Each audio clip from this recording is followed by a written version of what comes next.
I've got this mail. This is upside down. I've got this one from Barnes & Noble. I have another one coming, but they ship separately because I bought them at different times. Hi. I don't remember what this is, but I think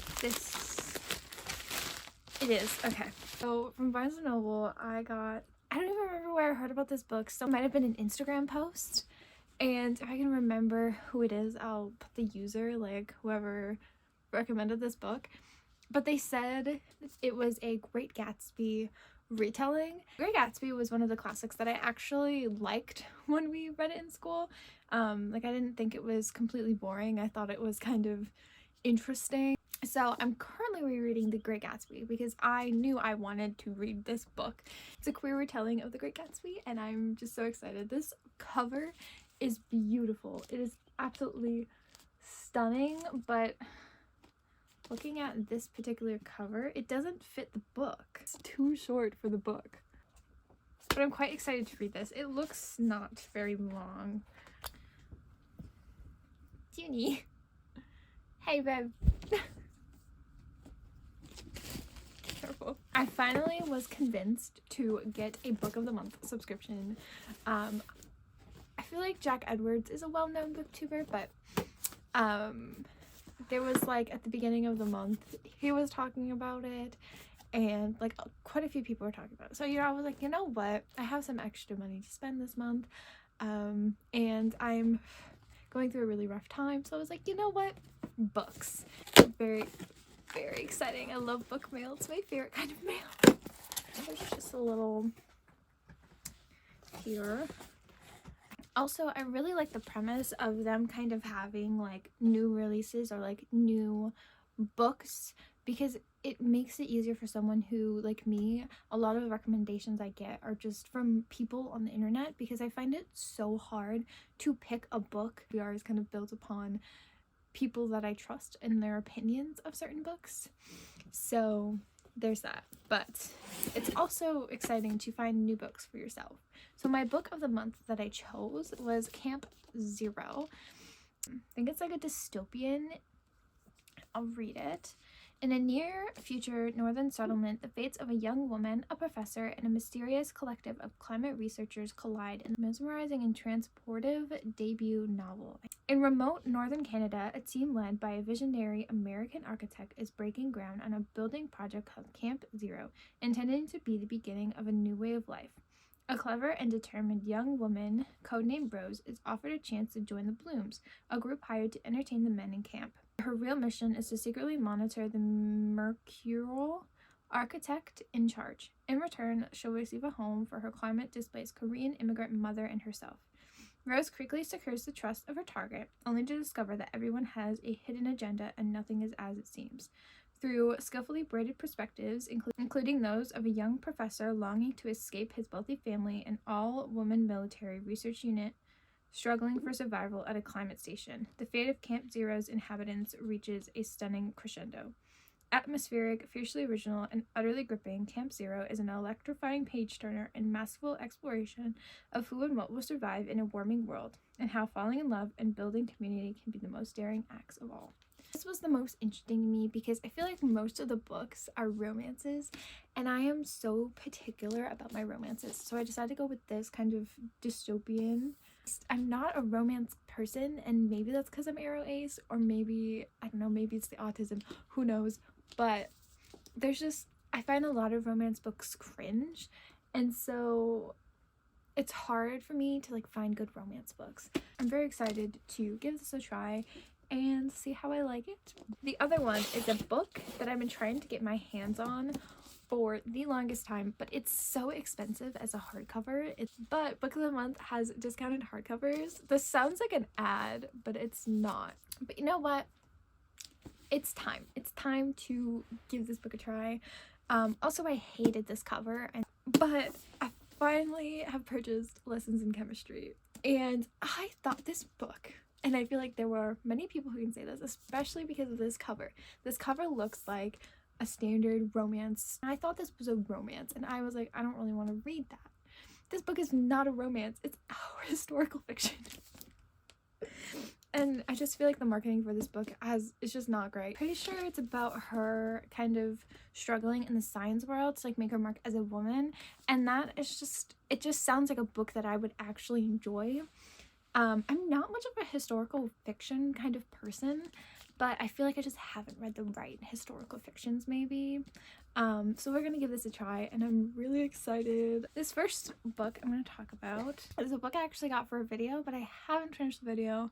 It's kind of on hold, but I've got Frankenstein by Mary Shelley. This cover is beautiful. I hate these Barnes & Noble editions, but I love them at the same time. I think they're beautiful. I think they're unique. Like, look at that spine, and like they're kind of faux leather, which is interesting, and they're fake hardcovers because they're paperbacks. They're considered paperbacks, so they're cheaper than a hardcover. So I've been buying these, and I'm probably gonna keep buying these just because now I've started collecting classics in this edition. I have 2 of these editions. These are also Barnes & Noble editions, and these ones are hardcover, and I got Alice's Adventures in Wonderland and Through the Looking Glass. This was my favorite book. I constantly read this. I think it was like 8th grade, freshman year of high school. This was the book. I just kept rereading it because I had it on my iPad, and so my iPad eventually died in high school. It was just too old and it just didn't work anymore, and so I lost the copy of the book I had, but I did own this, and I reread it, and I really want to reread it again. This edition is stunning. It has like silver edges, and it's just really cute. I wasn't even gonna pick this up until I saw it next to this book, which is The Adventures of Sherlock Holmes by Arthur Conan Doyle. And this cover caught my eye. It's just so, I don't know, I just loved it. I was loving Sherlock Holmes at the time, and so I decided to pick this up. I also thought it was a different collection of Sherlock Holmes because I already had The Adventures of Sherlock Holmes, and there's like a few different, but yeah, so I already have a copy. I saw Alice in Wonderland right next to this one, and I was like, yep, those are coming home with me. Like, look at those edges. Look at them. Stunning. This book, I'm not sure how to say this, Alatso? I can't read this text, hold on. Alatso? I'm not 100% sure how to say this, but this cover, oh, it's beautiful. It's so pretty. Not sure if that's in the center, but it's fine. This book has been on my TBR for a hot minute. I heard about it like on Instagram. Everyone was posting like their favorite books or like books to read in 2023, and it was in one of those posts, and I saw it and I thought it sounded so interesting, and so I picked it up. This book is, so imagine an America very similar to our own. It's got homework, best friends, and pistachio ice cream. There are some differences. This America has been shaped dramatically by the magic, monsters, knowledge, and legends of its peoples, those indigenous and those not.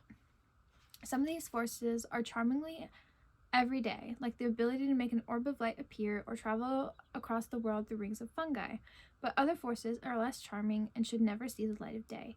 Alatsa lives in the slightly stranger America. She can raise the ghosts of dead animals that go passed down through generations of her Lippin? A posh family? Oh, fuck. I'm so bad at pronouncing things. Her beloved cousin has just been murdered in a town that wants no prying eyes, but she is going to do more than pry. The picture-perfect facade of Willoughby masks gruesome secrets, and she will rely on her wits, skills, and friends to tear off the mask and protect her family. I'm very excited to give this a read, hopefully this year. It's definitely my TBR for this year, but I'm not sure when. Maybe like it'd be a good fall read. This book is kind of random, but it is a book I've recently bought, and this is Different Not Less by Chloe Hayden. If you don't know who Chloe Hayden is, she plays Quinny in Heartbreak High, and that's not how I know her, but I've been following her on TikTok for so long. She's like one of the first TikTok creators I found who kind of talks about autism in a way that I can relate to. This is not just like geared towards men. So yes, I have not read this book yet, but it's a little beat up because I was carrying it around because I hoped that if I carried it around I'd read it. But I am not a nonfiction reader. I have to like be in the mood for it. So this is my second book that I bought on autism, and I'm really excited to read it because I love Chloe, but I just haven't yet. She is also a disability advocate, but I just know her from TikTok. This book is also kind of random, but I was strolling through the Barnes and Noble fantasy section, and I just saw this and thought the cover was pretty, and so I picked it up, and I thought that it sounded interesting. It's basically the unicorn lived in a lilac wood and she lived all alone, so she ventured out from her safety of the enchanted forest on a quest for others of her kind, joined along the way by the bumbling magician Schmendrick. Why do people give them hard names? And the indomitable Molly Grew. The unicorn learns all about the joys and sorrows of life and love before meeting her destiny in the castle of a despondent monarch and confronting the creature that would drive her kind to extinction. I'm pretty sure this is like a well-known book, but I really haven't heard about it. I think I've heard one person talk about it, and then I never really thought much of it. It also has deckled edges, which is cool. Oh, there's a bookmark in it. It's a Barnes Noble rewards and premium bookmark. I just thought it sounded interesting. I was like, are we following the perspective of a unicorn? I don't know. I just thought it was odd and interested me. So, well, I'll give this a read at some point. This still has the Target sticker on it. It's really shiny. I don't know if this is gonna blind anyone. Oh no, it took some of the metallic off. That's so unfortunate. Target. Is it Searcy? I think it's Searcy. I've actually started this. I rented it as an ebook from my school's library, but my time right now before I finish it. So another Greek mythology retelling. I've already read The Song of Achilles, and apparently everyone says this is better than The Song of Achilles. The last three I have are Manka. The first one is part of a series, and it's not the first one, so I'm not sure how much it's interesting, but I have Spy Family 4. This edition, or like this particular book, is annoying because it's a different color than my other ones. It's like more metallic-y and light blue than my other ones, and I don't know why, but it bothers me. But anyways, I'm on 4, so I bought 4 recently because I'm really one of those people that buys them as they need them, and so I bought 4 because I finished 3. Very excited because I want to read about Bond, but I haven't picked this up yet because I have other priorities. This one, whoever designed this cover was so smart putting the flag on the edge of the book because I saw it and I was like, asexual. So this is kind of Is Love the Answer? And it's about, I think this is about an Aro Ace character. A poignant coming-of-age story about a young woman coming into her own as she discovers her identity as an aromantic asexual.